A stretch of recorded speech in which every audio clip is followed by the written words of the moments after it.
छत्तीसगढ़ की राजधानी रायपुर में आवाज की दुनिया का सबसे बड़ा उत्सव मनाया गया। मौका था विश्व रेडियो दिवस का, जहां मुख्यमंत्री विष्णुदेव साय ने शिरकत की।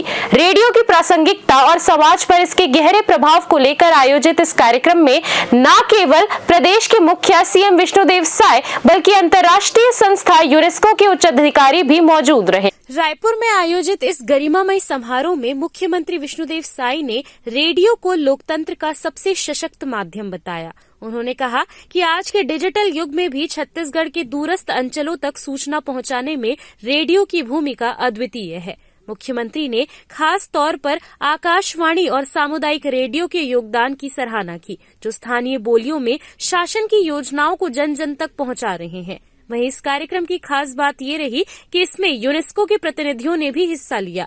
उन्होंने वैश्विक स्तर पर रेडियो के बदलते स्वरूप और सामुदायिक रेडियो की बढ़ती ताकत पर जोर दिया। यूनेस्को के अधिकारियों ने छत्तीसगढ़ में रेडियो के माध्यम से शिक्षा और जागरूकता फैलाने के प्रयासों को अंतर्राष्ट्रीय स्तर पर सराहनीय बताया।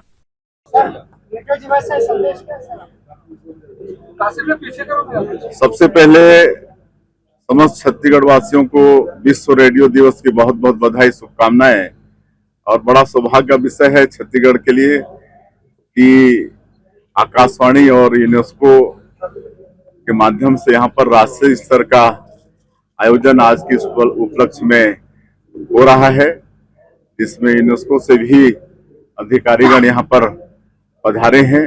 और अंबिकापुर और सरायपाली का जो हमारा आकाशवाणी का केंद्र है, उसकी क्षमता बढ़ाई जा रही है और छत्तीसगढ़ में करीब 95% भाग आकाशवाणी से कवरेज है।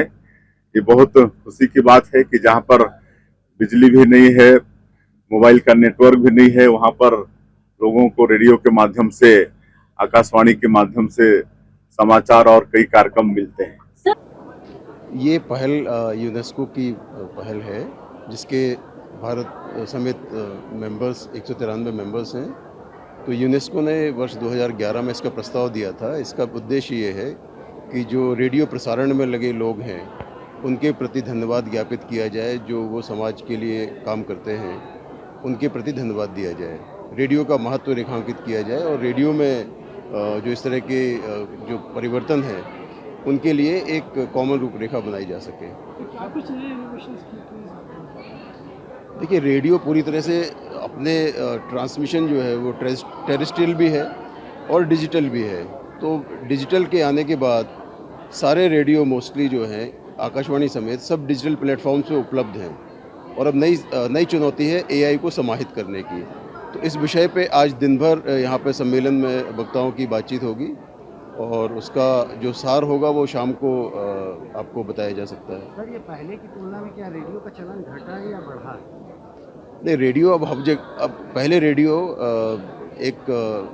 किसी एरिया में रहता था जहाँ तक ट्रांसमीटर की पहुँच होती थी। लेकिन अब रेडियो जो है हमारा आकाशवाणी खास तौर पे मोबाइल पे, ऐप पे उपलब्ध है। तो पूरे विश्व में आप उसको कहीं सुन सकते हैं। आज बहुत बड़ा वर्ग जो है वो उस मोबाइल ऐप के माध्यम से सुनता है। तो रेडियो वही है, उसका विभिन्न माध्यमों से, विभिन्न प्लेटफॉर्म से विस्तार हुआ है। यूनेस्को से भी जी, यूनेस्को से प्रतिनिधि से बात कर लीजिए। सीसीएन न्यूज के लिए ब्यूरो रिपोर्ट।